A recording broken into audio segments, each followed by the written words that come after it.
आज मी बनवले चॉकलेट मोदक. ह्यासाठी प्रथम मी डबल बॉयलरमध्ये अशा प्रकारे चॉकलेट मेल्ट करून घेतलं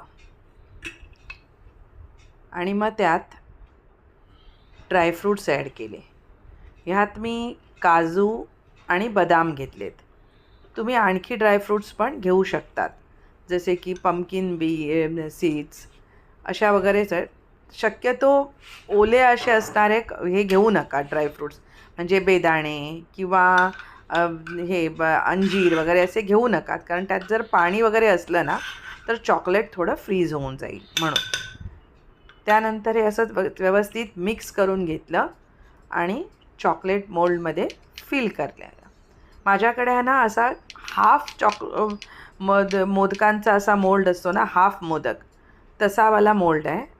दुसरा पण माझ्याकडे तो फुलवाला आहे, तुम्ही बघितला असेल, पण त्यातला तो मोदकाचा शेप ना असा मला व्यवस्थित मोदक असल्यासारखा वाटत नाही, म्हणून मी हा वापरला.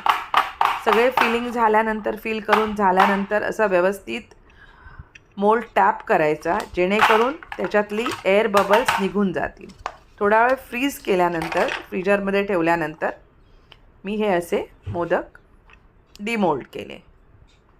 त्याच्या साईडला थोडंसं चॉकलेट लागलेलं असतं बघा, ते असं सुरीने कापून दिसतंय बघा. असं हे चॉकलेट जे एक्स्ट्राचं होतं ना, मोल्डच्या बाहेर येतं, ते मग असं कापून टाकायचं सुरीने जरासं, आणि मग आपले सुंदर शेपवाले मोदक तयार झाले.